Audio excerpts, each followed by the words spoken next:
सुभाषिजी वो जाने हिंद आ गए, वो शान जिस पे हिंद को, वो शान हिंद आ गए।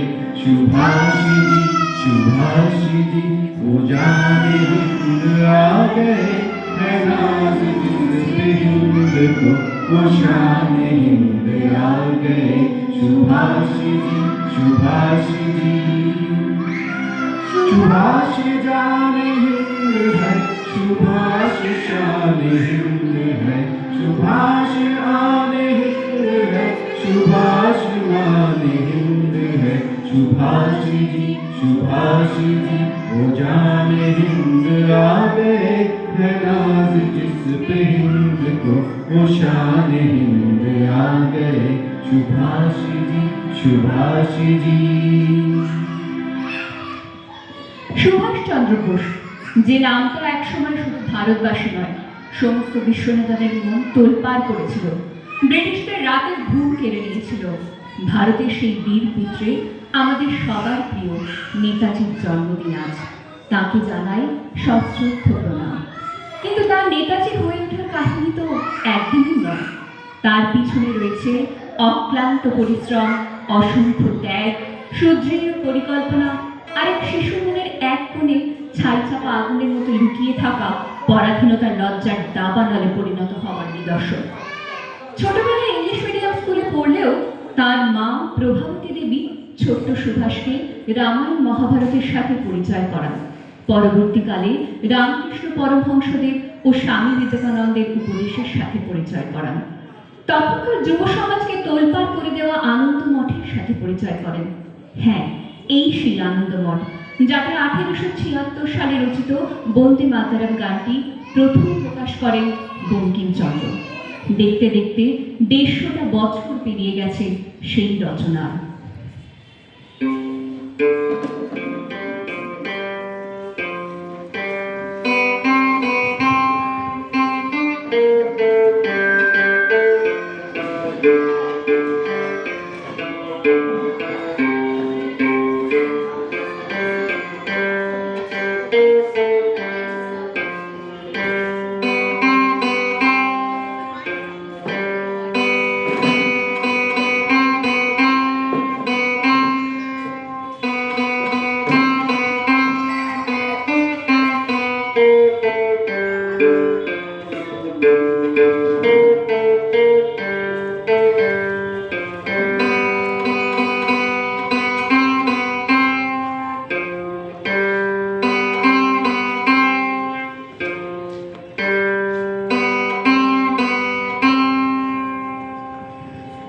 কিন্তু নেতাজি তার সুজলাম সুফলাম মাতৃভূমিকে ব্রিটিশদের হাতে বারবার ক্ষতবিক্ষত হতে দেখতে আর পারছিলেন না। ধীরে ধীরে বহিঃপ্রকাশ করতে শুরু করে তার ভিতরে ব্রিটিশদের বিরুদ্ধে জ্বলতে থাকা আগুনের। প্রেসিডেন্সিতে পড়াকালীন ওটেন সাহেবের ভারতীয়দের প্রতি কটূক্তির তীব্র প্রতিবাদ করেন। ওটেন সাহেবকে নাকি প্রহারও করেছিলেন বলে শোনা যায়, যার ফলস্বরূপ কলেজ থেকে বহিষ্কৃত হন সুভাষচন্দ্র। ছাত্র হিসেবে যথেষ্ট প্রতিভাবান ছিলেন, কিন্তু মনের ভিতরে জ্বলতে থাকা সেই আগুন তাকে আইসিএস এর শেষ পরীক্ষা থেকে বিরত করে। তারপর ধীরে ধীরে তাঁর রাজনীতিতে প্রবেশ, গান্ধীজির সাথে সাক্ষাৎ, ভারতীয় জাতীয় কংগ্রেসের সম্পাদক হিসেবে নির্বাচিত হওয়া, একাধিকবার কারাবরণ, গান্ধীজির সাথে মতাদর্শের পার্থক্যের সূত্রপাত, একের পর এক কালপ্রবাহে অনেক ঘটনা ঘটে যায়। তারপর এলো সেই রাত। এলগিন রোডের 3 তলার ঘরে আলো জ্বলছিল। চাদর গায়ে এক ছায়ামূর্তি পায়চারি করছিল অবিরাম। বাইরের রাস্তায় ইংরেজ পুলিশের চল সতর্ক সজাগ চোখে দেখছিল। তার সব সতর্ককে বুদ্ধ বানিয়ে তুমি তখন অন্ধকার ছেড়ে ছুটে চলেছ আলোর পথে। দেশের মানুষ, কাকপক্ষী কেউ টের পায়নি। একা ছুটে চললেন তিনি, সব কিছুকে পিছনে ফেলে। চোখে শুধু একটাই স্বপ্ন, আজাদি।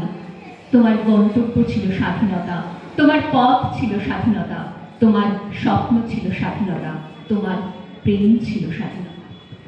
যদি তোরে ডাক শুনে কেউ না আসে, তবে একলা চলো রে। যদি তোরে ডাক শুনে কেউ না আসে, তবে একলা চলো রে। তবে একলা চলো, একলা চলো, একলা চলো।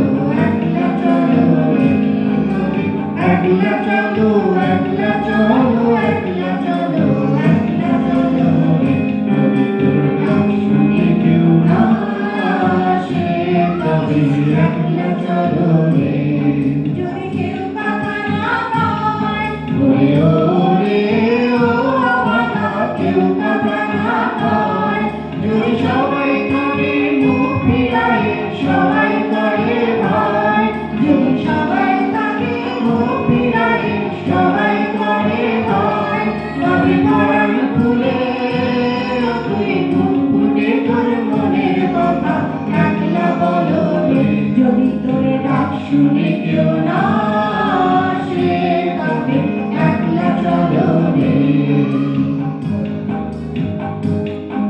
তার অন্তর্ধানের খবর প্রকাশ্যে আসতে ব্রিটিশ সরকার জোর ধাক্কা খেল। এরকম কঠোর পাহারাকে ফাঁকি দিয়ে পালিয়ে গেল। তিনি ততক্ষণে পেশোয়ারে পৌঁছে গিয়েছেন। সেখান থেকে রাশিয়া, রোম হয়ে জার্মানি। ভারতের স্বাধীনতা ছাড়া তার মাথায় আর কিছু ছিল না তখন। ব্রিটিশ বিরোধী দেশগুলোতে একের পর এক ছুটে যান সাহায্যের আশায়। সেখানে বিশ্বযুদ্ধের বন্দী ভারতীয় সেনাদের নিয়ে সৈন্যদল গড়ার স্বপ্ন দেখেন। কিন্তু রাশিয়া বা জার্মানি কারোর কাছেই আশানুরূপ সাহায্য পাননি। তবু তিনি বদ্ধপরিকর। পরাধীনতার অন্ধকারের অবসান ঘটিয়ে স্বাধীনতার আলো ছড়িয়ে দিতে মরিয়া ততদিনে ভারতবর্ষ চিনে গেছে এই বঙ্গ সন্তানকে, তার দৃঢ়চেতা স্বভাবকে। তারাও মরিয়া তাকে নানাভাবে সাহায্য করতে। তাদের এই আলোর পথযাত্রী যেন কোনোভাবেই থেমে না যায়।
দেন জাপানের উদ্দেশ্যে।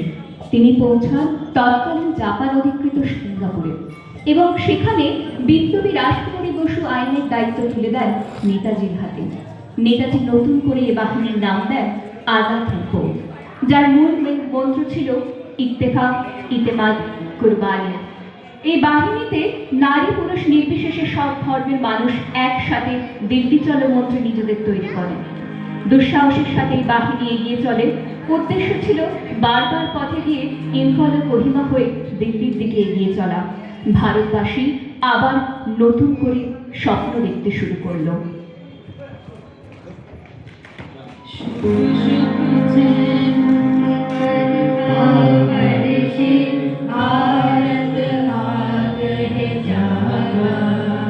पंजाब सिंध गुजरात मराठा द्राविड़ उत्कल बंग चंचल सागर बिंद हिमालय नीला यमुना गंगा तेरे नित गुण गाए तुझसे सूरज बनकर जग पर चमके भारत नाम सुहागा। जय हो जय हो जय हो जय जय जय जय हो। আজাদের পথ সর্বত এগিয়ে যাচ্ছিল নানা বাধা বিপত্তি সত্ত্বেও, কিন্তু শেষ রক্ষা হলো না। জাপান অসহায় পরিস্থিতিতে পড়ে সাহায্যের হাত সরিয়ে নিতে থাকলো। খাদ্য ওষুধের যোগানের অভাব দেখা দিতে শুরু করলো। একের পর এক রেজিমেন্ট আত্মসমর্পণ করতে থাকে। অবশেষে নেতাজির স্বপ্ন অসম্পূর্ণ রেখেই আজাদ হিন্দ বাহিনী পিছুতে শুরু করে। নেতাজি ভীষণভাবে ভেঙে পড়লেও হাল ছেড়ে দেননি। নতুন উদ্যমে নতুন সংকল্প করতে শুরু করেন। সেই কারণে রাশিয়ার উদ্দেশ্যে পাড়ি দেন, কিন্তু পথে তাইওয়ানে বিমান দুর্ঘটনা ঘটে। সেই দুর্ঘটনায় তার মৃত্যু হয়েছে কি হয়নি জটিল তর্কে যাব না, শুধু জানি তিনি আর একবার ডাক দিলে আপামর ভারতবাসী আবার ঝাঁপিয়ে পড়ত। তার দেখিয়ে দেওয়া পথে আবার হয়তো নতুন জয়ের স্বপ্ন দেখত। 56 বছর ধরে তুমি পাথর হয়ে আছো। 56 বছর ধরে ভারতবর্ষ অধীর অপেক্ষায় কান পেতে আছে। ইথার তরঙ্গে কবে হঠাৎ শোনা যাবে স্বাধীনতার নিজস্ব কণ্ঠস্বর। আমি সুভাষ বলছি। कदम कदम बढ़ाए जा, खुशी के गीत गाए जा, ये जिंदगी है कौम की तो कौम पे लुटाए जा। कदम कदम बढ़ाए जा, खुशी के गीत गाए जा, ये जिंदगी है कौम की तो कौम पे लुटाए जा। कदम कदम बढ़ाए जा, तू शेर हिंद आगे बढ़, बने से फिर भी तू न डर, उड़ा के दुश्मनों का सर जुसे वतन बढ़ाए जा। शेर हिंद आगे बढ़, बने से फिर भी तू न डर, उड़ा के दुश्मनों का सर जुसे वतन बढ़ाए जा। कदम कदम बढ़ाए जा, खुशी के गीत गाए जा, ये जिंदगी है कौम की तो कौम पे लुटाए जा। कदम कदम बढ़ाए जा, चलो दिली पुकार के कोने निशा संभाल के, लाल किले पे गाड़ के लहराए जा लहराए जा। चलो दिली पुकार के कोने निशा संभाल के, लाल किले पे गाड़ के लहराए जा लहराए जा। कदम कदम बढ़ाए जा, खुशी के गीत गाए जा, ये जिंदगी है कौम की तो कौम पे लुटाए जा। कदम कदम बढ़ाए जा, खुशी के गीत गाए जा, ये जिंदगी है कौम की तो कौम पे लुटाए जा। कदम कदम बढ़ाए जा, कदम कदम बढ़ाए जा। Thank you.